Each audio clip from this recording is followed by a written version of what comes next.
today I'm working on something called green bean gremolata, and it's an interesting dish because it has several features that we've talked about in the past that we can emphasize again. The first one is it deals with the green beans themselves. I've got 2 pounds of green beans, and you can cut this in half, by the way, if you don't want to make anything quite this large. And I've cooked the green beans in a lot of water for 6 to 7 minutes, where the goal is to get them down to the tender, crisp stage. So we want to cook them in a lot of water because some of the acids that come out of the green beans are then diluted by that water, and they help retain that color nice and bright. Now, if you want yours a little more crispy, you can do that. Just cook them 3 minutes, 4 minutes, whatever you like. But somewhere between 6 to 7 minutes is a real nice time for this kind of thing. Now, the gremolata itself is the next part to this. And you could make this with other vegetables, so that if it's not green bean season or green beans aren't available, or you have other vegetables from your garden that are coming off that are really nice, you can do that too. The gremolata is a mixture of the Parmesan cheese. I've got 1/4 cup of Parmesan cheese. I've got 2 tablespoons of grated lemon peel. And make sure you get just the white part of the lemon peel so that it doesn't get bitter. I've also got 3 cloves of garlic that we're going to mix in here.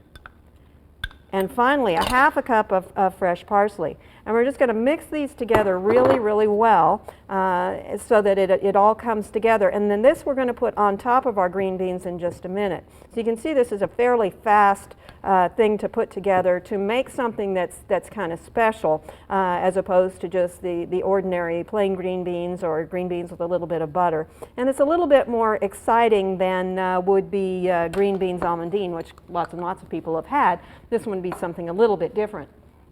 Okay, make sure that you drain your green beans as well as you can, because any water that's going to be on them is going to dilute the rest of our ingredients. And I'm using one of the largest bowls that we have because I want to make sure that I have room to toss everything. To this, I'm going to add, somewhere you can make a judgment on how much you want. I'm using 3 tablespoons of extra virgin olive oil, and then we're going to add our gremolata mixture to that. And then finally, just about 1/2 teaspoon of black pepper, but you can do that to taste. And get 1 more spoon here, and we're just simply going to toss these together a little bit.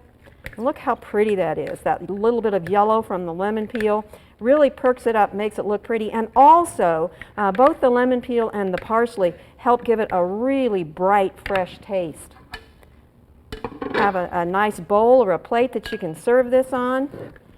And try to serve it fairly quickly because it is something that you want to have hot. It's not a cold dish, although it does taste good cold the next day. But for this one, we're going to aim for a warm or a hot side dish to go with any kind of nice meat or chicken as the main course. Get a couple of these off.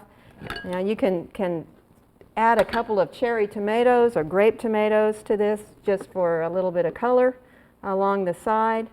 And you have something that's fairly quick, easy, and really fresh and sparkly, particularly as we go into some of the cooler months, giving it that little bit of lemon and parsley really perk it up. This is green bean gremolata. I hope you'll enjoy it. For Oklahoma Gardening, this is Barbara Brown.